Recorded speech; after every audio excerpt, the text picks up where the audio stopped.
Poci gulane Jawa ngundhuh klapa lugure lima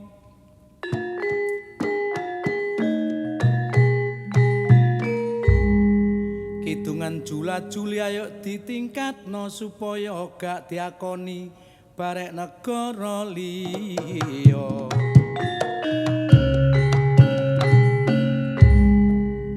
Iku warisane leluhur kita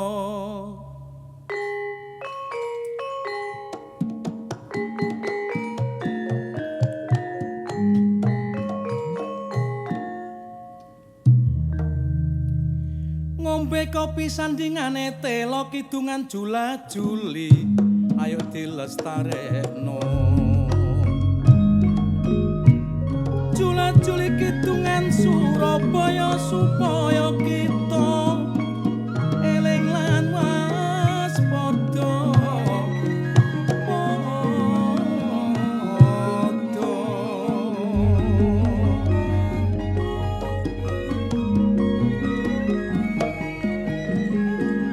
Sebagai insan seni tradisi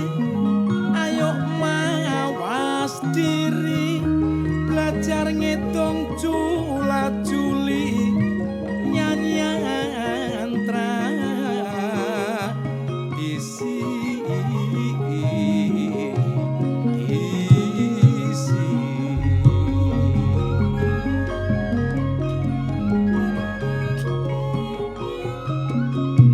Iki pitutur dolor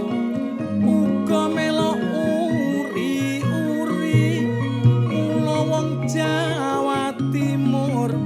aja sampe lali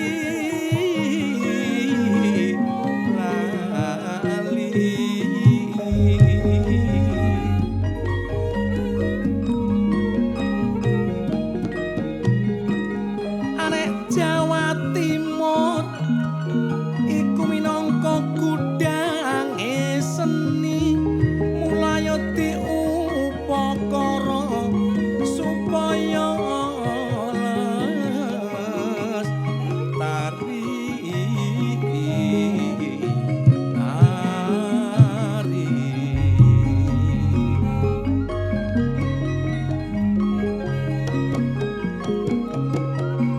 diketok tularno barek kaum muda-mudi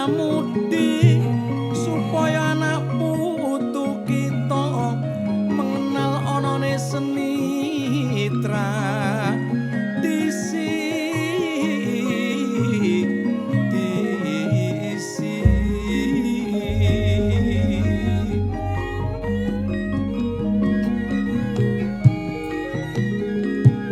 Aja sampe kita kabeh keton ing tembe mburi nek sampe anak putu kita padha ora ngerti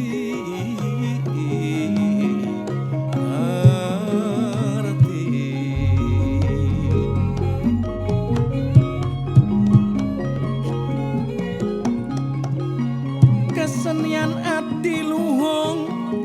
tur mengandung budi pekerti supaya wong Jawa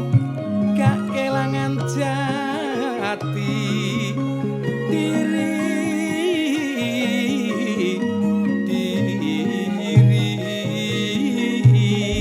arek kutha Jombang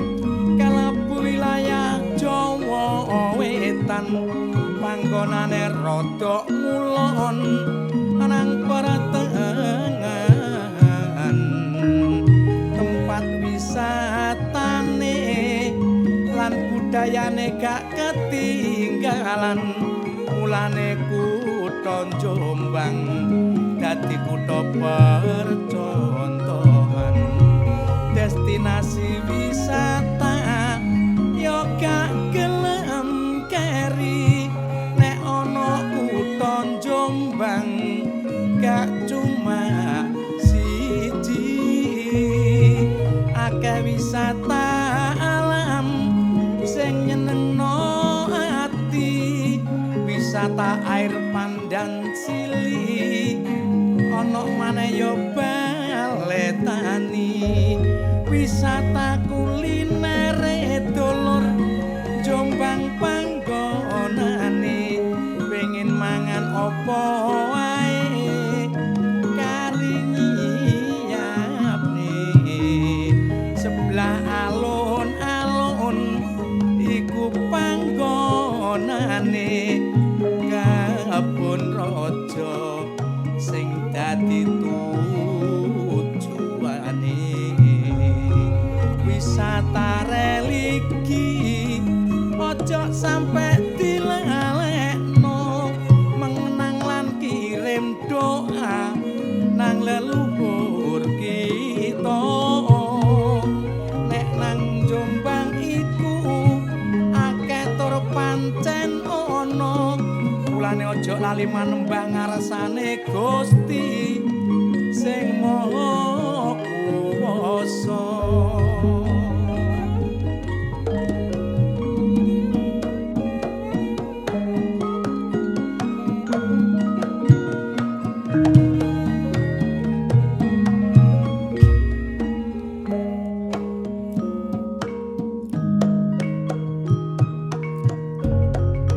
Wisata alam nang kutha Jombang menyuguhkan bermacam-macam keindahan